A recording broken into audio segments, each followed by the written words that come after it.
नमस्कार दोस्तों, अगर आपके फोर्थ ग्रेड की डीवी अभी होना बाकी है या फिर डीवी आपने करवा लिया है और आपने सिग्नेचर वगैरह या फ़ोटो वगैरह के संबंध में जितने भी डाउट है वो आज सारे के सारे डाउट है जो इस वीडियो में अपन क्लियर करने की कोशिश करेंगे।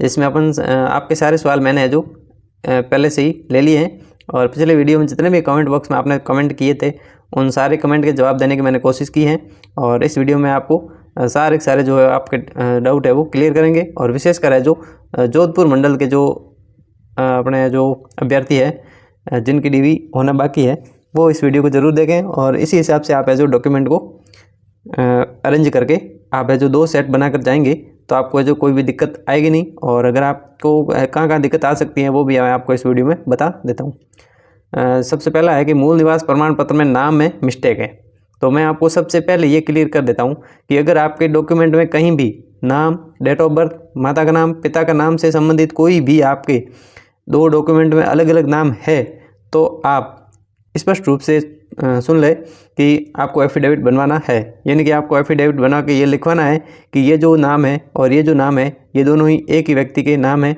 और इसके लिए मैं स्वयं जिम्मेदार हूँ। इस तरीके से आपको है जो एफिडेविट पर लिखवा के लेके जाना है ताकि आपको कहीं भी कोई आगे दिक्कत ना हो।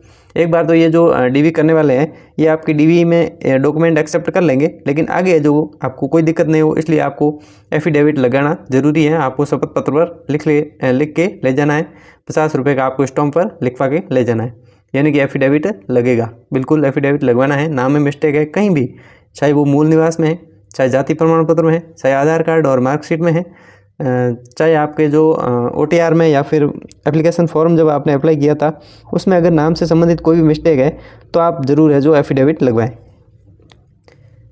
अगर आपने मूल निवास अभी नया बनवाया है अभी, यानी कि एप्लीकेशन फॉर्म जो मार्च या अप्रैल 2025 में चतुर्थ श्रेणी के जो फॉर्म भरे गए थे उनके बाद में आपने अगर मूल निवास बनवाया है तब आप एफिडेविट लगेगा तब आपको एफिडेविट लगवाना है। लेकिन यदि आपका पुराना है, चाहे वो कितना भी पुराना है, लेकिन फॉर्म भरने से पहले का आपके पास मूल निवास प्रमाण पत्र है तब आपको एफिडेविट बनवाना मैंडेटरी नहीं है, यानी कि आवश्यक अनिवार्य नहीं है। और फॉर्म भरने के बाद का बनाया तब आप मूल जो है एफिडेविट लगा सकते हैं। और बहुत पुराना है, बहुत पुराना मतलब कितना भी पुराना हो सकता है, कोई दिक्कत नहीं है क्योंकि मूल निवास जो है वो एक बार ही बनता है। अब अपन बात कर रहे हैं जाति प्रमाण पत्र से संबंधित। तो जाति प्रमाण पत्र से संबंधित पिछले वीडियो में मैंने बहुत क्लियर कर दिया था, फिर भी कई जो है वो कमेंट कर रहे थे कि भाई जाति प्रमाण पत्र नया है, पुराना है, 2 है, 3 है, ऐसा है वैसा है। तो मैं आपको एक बार फिर से क्लियर कर लेता हूँ कि अगर आपने फॉर्म भरने की डेट से 1 साल से ज़्यादा पुराना आपके पास जाति प्रमाण पत्र था और अब आपने नया भी बनवा लिया है तब आप एफिडेविट लगवाना मैंडेटरी अनिवार्य है।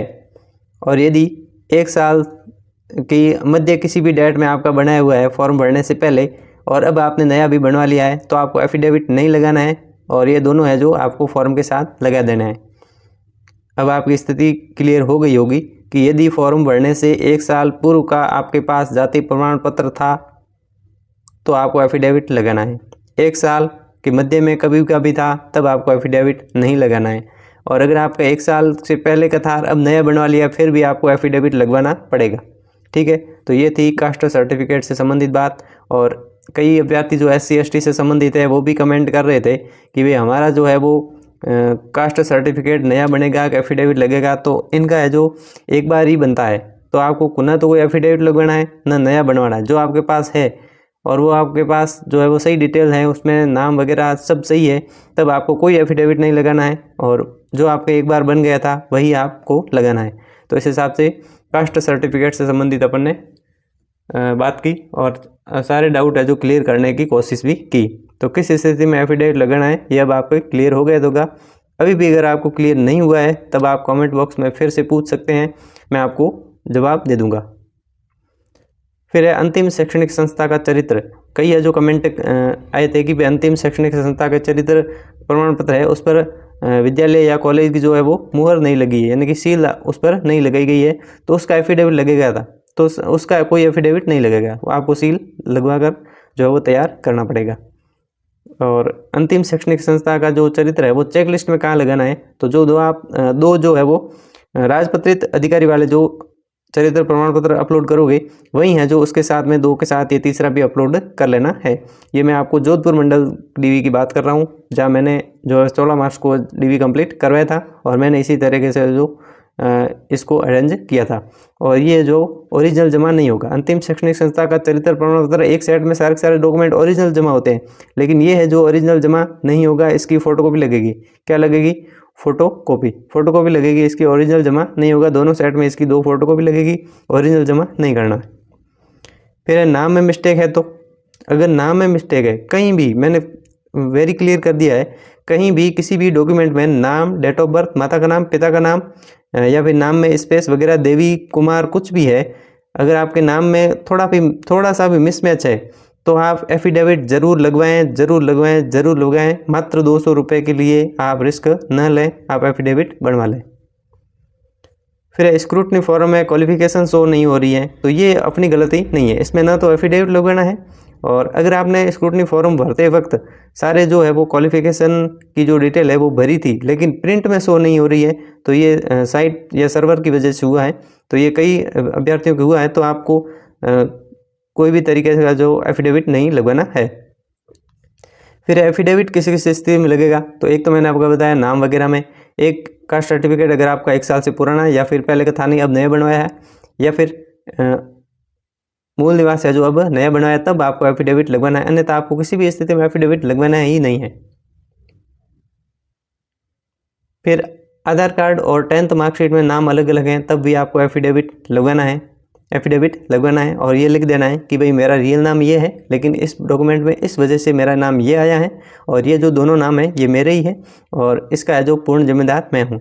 या फिर आपके माता पिता से संबंधित कोई भी नाम में मिसमैच है, तब आप भी ये लगवा सकते हैं कि भाई मान लो आपके एप्लीकेशन फॉर्म में नाम अलग है और आपके अदर डॉक्यूमेंट में आपके पिताजी का नाम है जो अलग है, तब आप ये लिखवा सकते हैं कि मेरे पिताजी का वास्तविक नाम ये है और मेरे सभी डॉक्यूमेंट में नाम ये है, और मेरे जो एप्लीकेशन फॉर्म है उसमें नाम थोड़ा सा चेंज है, और चेंज नाम कौन सा है वो आपको लिख के लिखना है कि मेरा ये नाम है और किस कारण से है। तो ये जो है वो मेरे पिताजी के सारे जो ओरिजिनल डॉक्यूमेंट है, जैसे आधार कार्ड, जन आधार, बैंक वगैरह में नाम यही है, इसलिए OTR करने पर जो है वो ऑटोमेटिक नाम ये आ जाता है। इस तरीके से आपको एक एफिडेविट बनवाना है। फिर फ़ोटो कितने चाहिए? फ़ोटो 4 तो आपको उस पर चिपकाने हैं, खुद से आप खुद चिपकाओगे, दो सेट पर 2 फ़ोटो आप खुद चिपकाओगे, और 2 फ़ोटो आपको वहाँ साथ में रखने हैं, जिसमें से एक फ़ोटो वो ले लेंगे, लेकिन एक आपको अतिरिक्त फ़ोटो है जो साथ में रखना है। फिर है कि फ़ोटो एक समान होना ज़रूरी है, तो बिल्कुल ज़रूरी है। फ़ोटो आपको है जो आपने आवेदन करते समय लगाया था और जो अब स्क्रूटनी फॉर्म में लगाया है, वैसे फ़ोटो आपको 4-5 फ़ोटो आपको पास होने चाहिए। यदि आपके पास वो फ़ोटो नहीं है, और या फिर उन फ़ोटो में से कोई 1 या 2 फ़ोटो आपके पास बचे हैं, तो उन्हीं फ़ोटो पर आप है जो फ़ोटो और बनवा लें, नया फ़ोटो नहीं लगाना है। फिर RSCIT का कहाँ अपलोड करना है, क्या है, तो अगर आपने स्क्रूटनी फॉर्म में RSCIT शो किया था, तब आपको जो RSCIT का सर्टिफिकेट भी साथ में अपलोड करना है। एजुकेशन क्वालिफिकेशन में जो डॉक्यूमेंट अपलोड होंगे वहीं आपके RSCIT की फ़ोटोकॉपी भी लगवा देना। फिर जोधपुर मंडल में DV सेंटर के आगे प्रिंट या एफिडेविट की सुविधा है या नहीं है, तो मैं आपको सीधा बता देता हूँ। अगर आपको नॉर्मल प्रिंट करवाना है तब तो आपको एक गाड़ी पर स्कूल के सामने ही आपको सुविधा मिल जाएगी, लेकिन आपको एफिडेविट बनवाना है तब आपको है जो किसी तरीके से सुविधा जोधपुर मंडल DV सेंटर के आगे नहीं मिलेगी। आपको एफिडेविट बनाने के लिए 2 किलोमीटर तक दूर जाना पड़ सकता है, तो आप घर से है जो एफिडेविट बनवा कर ज़रूर लेकर जाएं। फिर डॉक्यूमेंट सारे फाइल में डालकर जमा करेंगे या नहीं, जोधपुर मंडल की मैं बात कर रहा हूँ। अदर मंडल में हो सकता है फाइल में जमा करवाए रहो, लेकिन जोधपुर मंडल में है जो डॉक्यूमेंट सारे फाइल में डालकर जमा नहीं कर रहे हैं, यानी कि फाइल अगर आपके पास है तो भी आपको है जो फाइल निकालने को बोलेंगे और फाइल आप वापस ला सकते हैं। ये 2 सेट बनेंगे, आप कितने सेट? 2 सेट बनेंगे, और यहाँ आपको जो पंच करके यानी कि हॉल करके यहाँ से धागे से इसको बांध लेना है, और 2 सेट, क्योंकि आप जब डॉक्यूमेंट DV करवाने जाएंगे तब 2 व्यक्ति है जो 2 नोडल अधिकारी साहब हैं, वो आपके दोनों अलग अलग चेक करेंगे। पहले ये बोलेंगे, ये उसको क्लियर करेंगे, फिर ये बोलेंगे और ये है जो इनको वेरीफाई करेंगे। तो इस हिसाब से दोनों है जो अलग अलग दोनों सेट है जो अलग अलग आपको है जो बांध कर रखने हैं, ताकि दोनों जो आपको कोई दिक्कत नहीं होगी। और अब बांध के आपको घर से नहीं लेकर जाना, वहाँ आपको बांधना पड़ेगा, वहाँ आपको धागे दिए जाएंगे, क्योंकि वहाँ आपको है जो डॉक्यूमेंट ऊपर नीचे करवा सकते हैं, कोई फ़ोटो को पीछे लगानी, कोई आगे लगानी है, तो एक तरह से आप पंच करके ले जा सकते हो। लेकिन वहाँ है जो आपको धागा भी मिल जाएगा, लेकिन पंच करने के लिए कोई भी औजार वहाँ नहीं मिलेगा, आपको पेन से या फिर पंचिंग मशीन से आपको है जो पंच करना पड़ेगा। फिर ओरिजिनल डॉक्यूमेंट कौन कौन से लगाने हैं, तो आपके जो एजुकेशनल वाले जितने भी मार्कशीट है वो आपको एक भी ओरिजिनल जमा नहीं करवानी है। इसकी जगह आपको ओरिजिनल कौन कौन से, तो जितने भी आपने शपथ पत्र बनाए हैं वो आपको ओरिजिनल जमा करवाने हैं, और जितने भी आपने अभी स्क्रूटनी फॉर्म में अपलोड किए थे वो वचनबद्ध वगैरह जो जितने भी बनवाए थे वो आपको ओरिजिनल जमा करवाने हैं। आपको अंतिम शैक्षणिक संस्था का चरित्र प्रमाण पत्र और ये जो जितने मार्कशीट है वो आपको ओरिजिनल जमा नहीं करवानी है, न आपके BA वगैरह कोई डिग्री ओरिजिनल जमा करवानी है। फिर application form and admit card और स्कोर कार्ड ले जाना है क्या, ये सबसे बड़ा जो है वो सवाल है। तो एप्लीकेशन फॉर्म अगर आपके कोई नाम वगैरह मिसमैच है तो आप है जो एप्लीकेशन फॉर्म ले जा सकते हैं, एडमिट कार्ड ले जा सकते हैं, स्कोर कार्ड ले जा सकते हैं, लेकिन आपको अनिवार्य नहीं है। इन तीनों को अगर आप नहीं भी ले जा सकते हैं तो भी आपके कोई जोधपुर मंडल में कोई दिक्कत नहीं है। मैं इनमें से एक भी डॉक्यूमेंट है जो नहीं लेकर गया था। फिर चेक लिस्ट में 15 या 16 तक क्रमांक कौन से क्रमांक है जो सही मान्य होंगे। अगर आपके पास 16 क्रमांक वाली चेक लिस्ट है तब बहुत बेहतर है, अगर आपके 15 क्रमांक वाली जो है वो चेक लिस्ट है फिर भी बहुत बेहतर है। फ़र्क सिर्फ इतना है कि अंतिम शैक्षणिक संस्था वाला जो चरित्र है उसका एक क्रमांक है जो 15 वाली में नहीं है बल्कि 16 वाली में है, तो इससे ज़्यादा कोई फ़र्क नहीं पड़ेगा। मेरे पास 15 क्रमांक वाली चेक लिस्ट थी। फिर चेक लिस्ट प्रिंट ले जाना है, बिल्कुल लेकर जाना है प्रिंट, वहीं देंगे नहीं देंगे वहाँ पर। आपको 3 पेज है, तीनों पेज 2 सेट में 3-3 लेके जाना है, आपको वहाँ नहीं दी जाएगी। और 2 पेज है जो उनको भरने होते हैं और 1 पेज है जो अपने को भरना होता है, वो आप भर कर लेके जाएँ। उनमें पेज नंबर नंबरिंग वगैरह सब बहुत क्लियर करके लेकर जाना है। वहाँ आपको कोई भी किसी तरह का प्रिंट नहीं दिया जाएगा। मैं जोधपुर मंडल की बात कर रहा हूँ। आपको चेक लिस्ट है जो प्रिंट करके लेकर जानी होगी। अगर आप नहीं ले जा रहे हो तो आपको प्रिंट का ऑप्शन है जो आपको स्कूल के सामने मिल जाएगा, लेकिन आपको एफिडेविट बनवाने के लिए स्कूल से 2 किलोमीटर तक दूर जाना पड़ सकता है, तो ये बात आपको ध्यान रखनी है। इस तरीके से उम्मीद करता हूँ कि आपके सारे डाउट है जो क्लियर हो गए होंगे। फिर भी अगर आपका कोई डाउट बच गया है तो आप कमेंट बॉक्स में कमेंट करके बता दें और मैं आपको जो कमेंट का प्रत्येक कमेंट का मैं जवाब दूंगा। धन्यवाद मित्रों, मिलते हैं अगले सेशन में। इससे पहले आप वीडियो को लाइक करें, चैनल को सब्सक्राइब जरूर करें।